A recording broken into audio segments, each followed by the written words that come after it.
the Palestinian Authority going to do about today's attacks? Well, every life lost is a tragedy.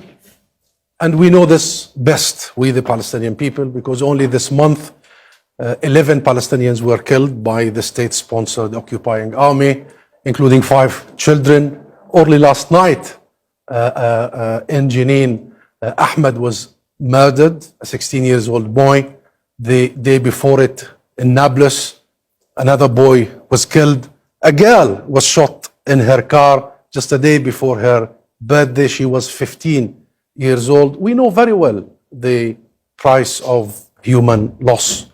And this is why we have been set on focusing on the root cause of all this, set on how do we break away from this 75-year-old deadly cycle. But are you even able to do anything about the violence? I mean, you are the Palestinian Authority. We don't know who carried out this attack, but you don't speak for Hamas, do you? So No, we don't know anything. Let's not jump into any conclusion.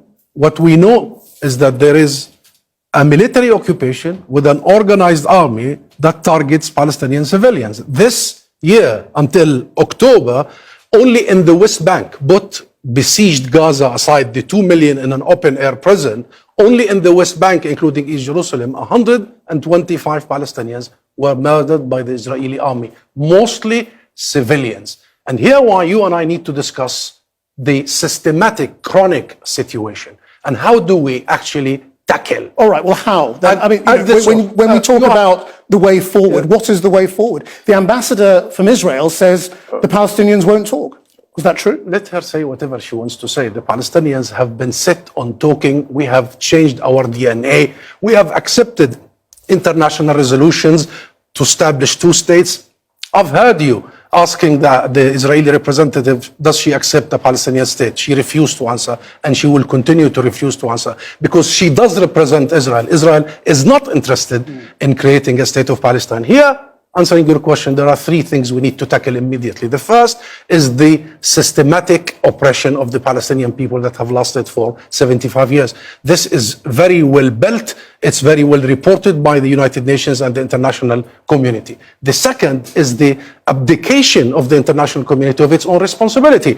We referred Israel to the International Criminal Court, and then we were blocked by the UK, and only last week... What is the political route forward? I mean, those 2 things are matters of blame and responsibility, those are important. Those are important. When only last week we seek the UN approval to go to the advisory opinion of the International Court of Justice, ICJ, then the UK does not vote for that resolution, and the Minister of the Foreign Office today in the Parliament says that we didn't vote because this is a bilateral dispute. So why, Krishnan, did we create international system? Why did we create all these international conventions and rules? It is exactly because when accountability is needed, we enforce it on countries that invade, occupy, annex territory. But what is on the table for you? Build illegal settlements, which is a war crime. Otherwise, the duplicity and the double standards we are seeing in comparison to Ukraine is striking in our face. But what is on the table in terms of a way forward? Palestinian lives is on the table. You bring me here. You see,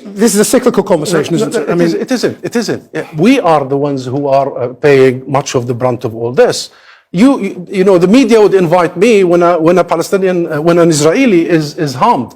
But why wasn't I invited to discuss the murder of a Palestinian boy or girl only in the last 48 hours? Why is it always when Israelis are harmed? Now, this is also about how this whole conflict is perceived. When the international media will stop portraying this as a clash or as confrontation, not as a people under oppression that has the right to resist illegality. Are you saying there is nothing to talk about? No.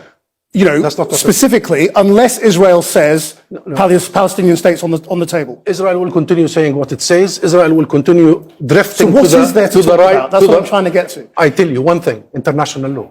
We need the full application of international law. We need what happened in all other conflicts. Only when the international community intervened, like in South Africa, put real pressure on the regime crumbled, and then Nelson Mandela came out of prison, and South Africa is where it is today. This is not happening. Israel is allowed to continue drifting to the extreme right. Now we have supremacists, Jewish supremacists, in Knesset and soon in government. Now you'll have a situation whereby if the international community does not intervene immediately, if the media does not give the Palestinian people their right according to international law to resist the illegality, if we don't frame it in the right way, you will invite me again and again to talk about the consequences, to talk about the symptoms, but not the illness. Ambassador, thank you very much indeed.